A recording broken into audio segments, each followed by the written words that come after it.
Hey guys, welcome today. Today on today's call, we've got a very special guest with us today. His name is John Shea. He's the blog owner over at voicesofmarketing.com. He's one of the up-and-coming marketers based in America. He's already done quite a few interviews already within the scene. We've got very varied amounts of people within the industry, and I'd like to welcome him on today's call. So, how you doing, John? You okay today? Yeah, I'm doing great. Thanks for having me on. Great stuff, great stuff. So, John, just wanted to give, obviously, today's interview is going to be about interviews and interview techniques. So, just really wanted to give the listeners and viewers just a little bit more information about yourself. So, if you could just tell us a little bit more about how you actually got started within internet marketing and what you're doing currently at the moment, and what actually made you actually want to get involved with it. Sure. So, I guess to make a long story short, originally I was sort of involved in MLM, internet marketing, or not really internet marketing, but network marketing. Okay. And I was in a fitness company for about 2 years, and I enjoyed the products in the company, but I really, over time, just really wasn't having a lot of success with it. And someone that was in that community actually got me introduced to another affiliate marketing style, direct, where you actually will recruit other people into a system, and similar style of an MLM type business where you can recruit people and you make money from your downline and all that type of it's a similar type of style of marketing. And I got involved with that, and that was very focused on the whole make money online niche. I did that for several months, and I had a little bit of success, but I just really wasn't feeling the whole, I guess, recruit people style form of marketing. It sort of got boring to me. Was you recruiting friends and family and stuff? Was you, or was it? Yeah, exactly. Like I remember even doing the fitness thing. I remember sitting, around Thanksgiving dinner with my family and talking with one of my cousins about it, and it's like you can just tell he's getting that vibe, like, oh no, he's turned into one of those guys. Yeah. Like I didn't like the fact that I had to bug my family, and it's almost like desperation for me that I'm trying to recruit people. Yeah. So, I guess how I got started with the whole interviews is I think most people go through this online when it comes to, make money online or anything to do with internet marketing, is they have a bit of a shiny object issue where they're jumping from one thing to another or checking out different things. And I did that quite a bit for a while, and really for me it was like, now I really got to get focused with something, otherwise I'm just going to keep doing this and I'm going to burn out and nothing's going to, it's not going to go anywhere. Yeah. So what I ended up doing was I was sitting on this webinar one morning, it was like noontime, and something the presenter said in the interview, it was actually in a webinar. You may or may not be familiar with the blog. It's a blog called Social Triggers. Okay. This fellow, his name's Derek Halpern, he's got a really popular psychology blog. He was hosting an interview. It was like noontime Eastern. He ran off this interview, and something he said in the interview, I can't remember what, but just something like sparked in my head, like just thinking about what it is that I could focus on. And I thought that interviews would be really good, because if I'm so interested in what it is that everyone's doing and I'm jumping from all these different products, I could focus on the interview show and still be interested in what everyone's doing and learn about all these different things and connect with people. And I've always sort of liked, the idea of being able to connect with others. Like I can, reach out to, people that are higher up in like companies and things like that and ask them questions, and just feeling like you can like take knowledge from people like that to me has like always been really exciting. Yeah. So I think you do it very well as well. I've seen a lot of your interviews, and I do think you do come across as someone who does connect very well with people. So yeah, thanks. Yeah, so I mean, I guess in a nutshell, that's sort of where I am now. I've been doing the interviews, like I mentioned before we started, I think since about March. When I first started, it was very much a learning process. Yeah. I guess for anyone that would like to know, something that really motivated me was I went and listened to one of the internet marketers that I really look up to is Pat Flynn of the Smart Passive Income. And I went through and listened to all of his podcasts in a couple months, almost like I think it was 65 episodes at the time. Yeah. And I just listened to it every day in my car for like 2 hours on my commute to and from work. Yeah. And as I went through his podcast, he's interviewing all these people, and I was learning so much. And I've actually reached out and interviewed one of the people he had on his show. It was someone that I like. It was one of the episodes that really like stood out to me. So I reached out to him too, and it was actually just posted on my blog pretty recently. Yeah. But yeah, I mean, I really enjoy it because it's like I'm getting to know all these people, and they're doing all these different things, and I'm just learning so much, and I'm building these relationships with these people that I could email them, and I'm not going to just be some stranger to them now. Yeah, well, that's great. And if you don't mind me asking, John, who was the actual person you interviewed? You just explained about Pat Flynn's guy. Who's that person? Oh, the person that was on Pat's show. His name was Greg Hickman. He actually runs he's really into mobile site optimization, so it's very, very niche. But yeah, he had a show that really, like, the episode he had on Pat Flynn's show really stood out to me, so I decided to reach out to him, and it was actually a really great interview. He gave me some really good advice too after the show, and very cool guy. That's brilliant. Well, that leads on to the next question. So basically, just wanted to know, obviously, because you've been doing this quite a while, what tips could you give for actually approaching people to do interviews? So someone starting out, what would be the best advice you give to them in terms of approaching people? So I guess when I first started, I was sending these like somewhat long emails to people. Yeah. I guess really just keep it simple. I mean, I can send you a template that if anyone wants to see, I'll send you like the exact email I send out. But really, all that it contains, I could read it off real quick. Let me find it here. I've got a template that I use. This is literally all that I say. I say, hi, name. My name is John Shea, and I have an interview show at, voicesofmarketing.com. I wanted to reach out about interviewing you on my show to discuss your product, or I'll replace product with whatever it is, maybe a website, or they might be promoting a product, or whatever it is that maybe a topic I want to discuss, and I'll say via Google Hangout, and then I'll say here's a recent interview with, and right now I'm putting in a recent interview with Pat Flynn because Pat is very well known, and then I'll put the link to that interview, and I'll say if you're up for it, let me know and we can schedule a time, thanks, and then my signature with my Voices of Marketing site again. So really, really simple, and that's been working really well for me. I've had a lot of people on the show that are pretty, doing really well online, and that was all I had to do. Nice, brilliant. That's some great advice there. So it's just literally a case of just keep that within the template, just keep it short and simple. And I suppose obviously, because you've interviewed Pat, you can leverage off of that as well within the template as well, which is quite good. Yeah. No, that's really some great advice there. So obviously, so could you explain the benefits? Because I think obviously one of the things that seems to be is that obviously you build up a bit of a relationship with these people. So could you explain the benefits of actually doing an interview with some of these guys?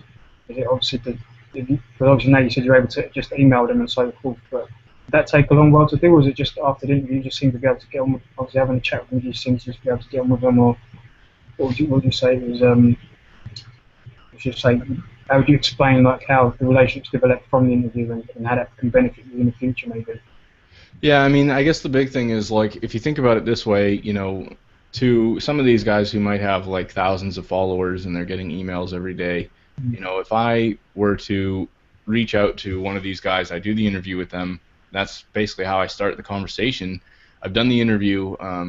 Some of these guys now, I've actually reached out to them afterwards and asked for help with things, and they're very, very willing to help. Some of them are product creators, or they're very busy with the tasks and projects that they have going on. So that's really the big thing there is, like, you're basically putting yourself in a position like you're not a stranger anymore. So that alone is a huge advantage. And then something that I've seen, one of the people I look up to, like we talked before, was Mike Thomas of Mike from Maine. He has his own interview show, and what he was able to do is he reached almost, I think it was about 200 interviews when he did this. He actually reached out to about 30 of the people he interviewed, and most of the people he's interviewed have actually created products. Yeah. So what he did was he made a product called Product Launch Confessions, and he basically had all these interviews that he'd already done. He just put them inside of a product and focused the whole product around the idea of launching products, because that's what all these, most of these marketers have done. So he was able to, if he had reached out to them and said, well, I want to make a product about launching products, and he had never interviewed those people, like, I guarantee there's no way he would have been able to get all 30 of them. Yeah. Oh, that's brilliant. That's So, great. I mean, that's kind of that's kind of the big benefit there, really. But um, I think pretty much the biggest thing is being able to build relationships, and Yeah. that for me is already like proving to be like these people like know who I am now. It's not like I'm just some stranger. Yeah, that's the biggest thing that I've found myself that probably didn't realise as much as I started to get into. The more and more I get into this business, the more I realise it is all about relationships you build with people, and like you said, the actual interview does help to forge that relationship with people. So I definitely agree with that in terms of that.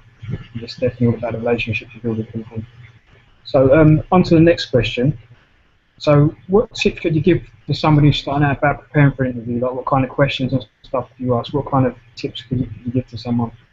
Yeah. So the kind you're asking what questions I might ask during the interviews. Yeah, yeah. Like So how do you go about researching, or just any advice you could give, basically? yeah. So what I've got is I created basically a blueprint that I use, and I've got about 6 main questions, and I came up with these on my own. Yeah, Um, I could leave these in the show notes, but it's pretty similar stuff. So, like what got you started in online marketing, maybe what types of opportunities you're promoting today, what do you like about them, why are you promoting them, or do you have a product like that? Maybe focus on a product. yeah, Some of the other things I talk about are, you know, um, like what are some of your favorite strategies for promoting your online businesses? Let's see. What's maybe a major goal that you've reached? What are some words of advice you might pursue? You might give to others that wish to pursue internet marketing. yeah. This one I really haven't asked a whole lot, but what are some reasons you might want others to connect with you online? What can you offer to them? And then I have a very short list of what I call SOS questions, which are basically like if things maybe go really dead and we're having a hard time, like keeping the conversation flowing, then I'll ask questions like, did you ever have a moment where you wanted to give up? What did you do? What do you want to be remembered for? And who are some of your biggest influencers? And then another brief topic that I've brought up is like, if anyone might have, if someone I'm interviewing might have like a freebie giveaway, like such as an ebook, Yeah. anything like that they might want to give away, to people that are listening. That's something that I also like to share. Brilliant. So it even leads into a question I was going to ask later on, which is what kind of no-nos would you say during an interview? Have you had any experiences of anything that you'd say that you wouldn't do, or you've had experiences of where you have done and you wouldn't do again, or something you may have done or something that might have gone wrong? As you said, like about the conversation going dead, you've obviously got these SOS, which is which I think is a great idea. Have you got any other tips or advice or anything you could say about to possibly just try and explain it better? So, for instance, like you said, if the interview is going bad or you've done something that's wrong, have you got any advice you could give to people as to what not to do and to just avoid any pitfalls or anything? I mean, there's a couple other things too that I've thought of. Is I've noticed I've had a couple people on the show that tend to like swear a little bit, Okay. so that might be something like to keep in mind if whether or not you want that in your show. For me, I've kind of just been, my opinion on it is whatever. I want people to be themselves. Like if that's how their personality is and they're gonna be like that during the show, then that's really fine with me. Okay. But that's something to keep in mind, I guess, for anyone starting out. I'm trying to think of anything else that might particularly be an issue. This was something that was a problem for me, is I actually started out using Skype for my interviews. Yeah. And when I was using Skype, I picked up a product called VodBurner, which will record the videos. And during my very first interview, I used that product. And for whatever reason, I mean, maybe it's just the way that I'm using it, but I didn't have a lot of luck with it because it actually created like a 20 gigabyte video file on my computer on my main hard drive, and it basically crashed my Skype during the interview. I don't know if you've listened to it. It was my very first one with Saqib Khan. We had quite a long conversation. Like I think it was almost an hour at this point, but we lost the last half of the interview because my recording software stopped working. Wow. And then I had a similar issue where I did an interview with a fellow, and the recording software just like lost the entire interview. No. So I would say find something that, for me, the Hangouts have been really reliable because I know that when it's done, it uploads the video right to YouTube. Even if Yeah. I do like 5 minutes, and I end this somehow or I close the browser, like it'll upload what I have and put that up as a video. So that's been really helpful for me because everything's just very streamlined. I don't have to go back and like do anything and Yeah. you know make it a big deal. So it's just very, very straightforward and makes things very simple. Nice, great. Okay. So what do you actually think makes a good interview as well then? I like lately, I mean, for me, I think that what's really been helping is obviously I have like this list of general questions, but I've been trying to keep things interesting by just going with the flow. I mean, Mm. if I could have anyone on that's going to provide some sort of value and knowledge, finding people that have like different things that they want to talk about that are going to be useful for other people. Last night I did an interview, for example, and it's not posted yet, but it was almost um, more like a mind session. Like I barely asked him any questions. He mostly just talked about kind of like what's going on in his world from online marketing perspective, and it was still very, very useful. Like he really focused on like masterminds and having mentors and people to like support you in what it is that you're doing. So even to me, like I didn't actually ask him a whole lot of questions, but it was Mhm. still very useful. So I think that's the biggest thing is like being able to provide value and helping other people. Yeah, yeah, definitely. So do you have masterminds yourself, or have you got a mentor yourself at the moment? Have you currently, or Have I done what myself? so have you got a mentor yourself at the Oh, moment? well, I mean, there's a few people I look up to for a little while. I've been following, like I said earlier, Mike Thomas of Mike from Maine. He's someone that I look up to, and I've been able to email him, and he's very quick to reply and actually help me. And he's someone that I kind of look at as like, okay, he's got this model where he's interviewing a lot of people who create products, and Yeah, there's so many different things that people are doing, and it's like he's been able to build up this brand. So I've sort of, in a way, like I feel like I'm following his footsteps a little bit. yeah, Of course, there's other people I look up to, but at the moment, I don't have like anyone I'm directly like working with. okay. One of the things that I'm pretty excited about is I recently signed up. One of the big, big podcasts right now is with a fellow named John Lee Dumas. I don't know if you listen to the Entrepreneur on Fire. No, I haven't, but I will You haven't. start to. But I haven't heard of them before. You know. You haven't listened to that. He actually had like a mastermind group where he was letting pretty much like anyone in. Like you could be a doctor and get into this group. But I was thinking about that, but it's very costly, and I was thinking maybe I'd probably be better almost in something a little more niche down.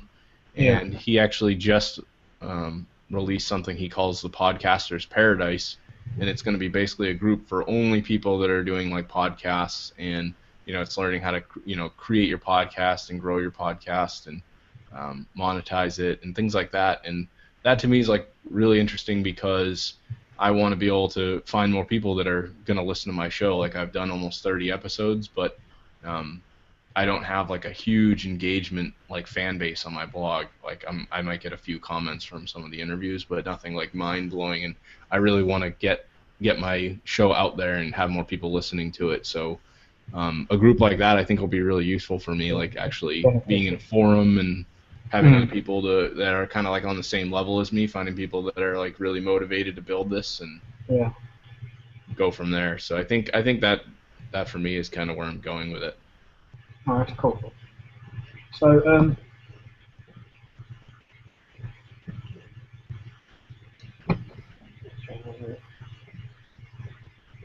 so just for the final question, for the final question for you then, John, just wanted to know, obviously, what is it you're planning to do for the future, and what are your main goals, and what do you hope to basically achieve with what you're doing currently at the moment, what's as a marketing?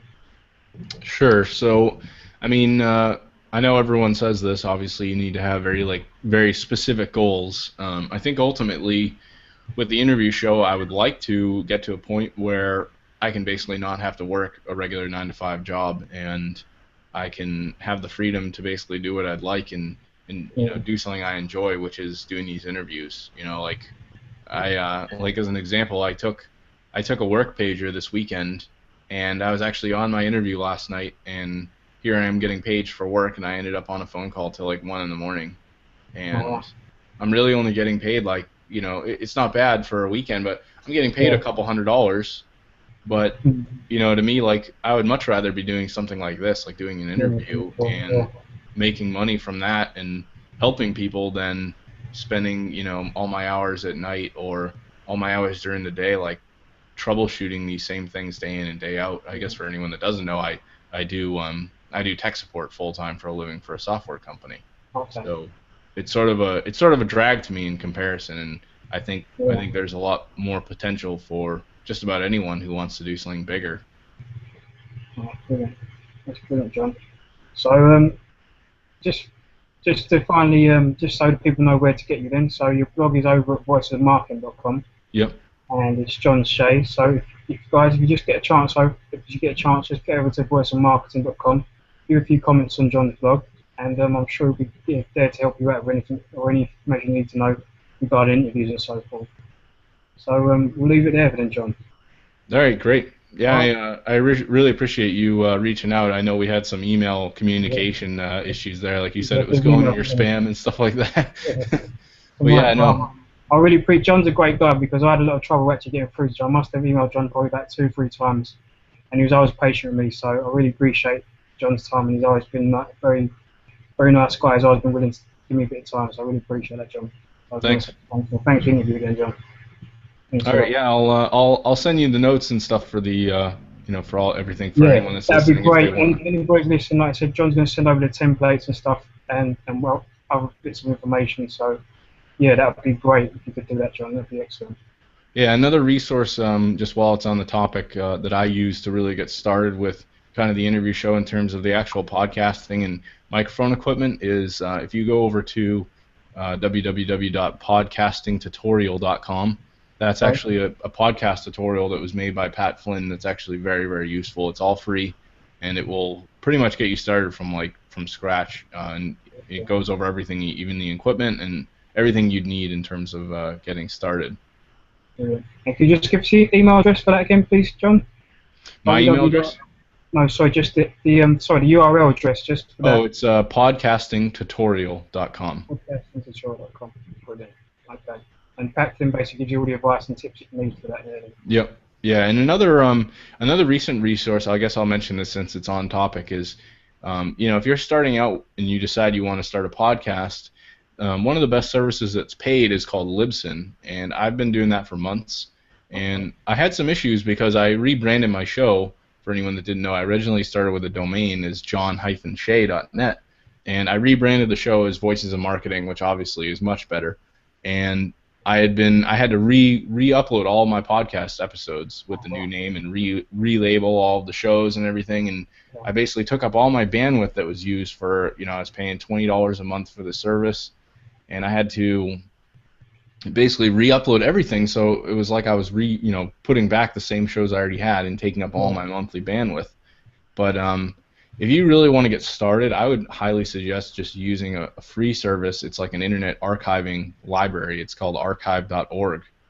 And I combined that with another service that I recently found called, I think it's pronounced Euphonic. I'll send you the link, but what it is you can actually add, like, I found a royalty-free sound clip on Fiverr from a video that I was able to get from someone, and that's what I use as my intro clip in my show on the podcast. Okay. And with this Euphonic service, you can actually add in the intro clip, like you can just attach it as a file. So instead of going into, like, I had been going and using the free tool Audacity, I would use that and then, like merge it together and everything and make sure it sounded good and resave it. Was that a lot easier to use, was it? Well, Audacity's okay, but with this, I was able to, Euphonic, you can actually just create these like preset templates, so it will automatically name, like, the upload that it puts on. Well, first of all, what it does is it connects to all these external services, so you could connect it to archive.org, you could connect it to Libsyn, and what I'm able to do is actually upload an intro sound clip, create like presets with all the basic information, so I'll have like, my genre, I just put podcast, the year 2013. The name of the show is voices of marketing. So I put all that as a preset, and then every time I go to upload a new episode for the podcast, all I have to do is just put in the title of the actual show and the track number.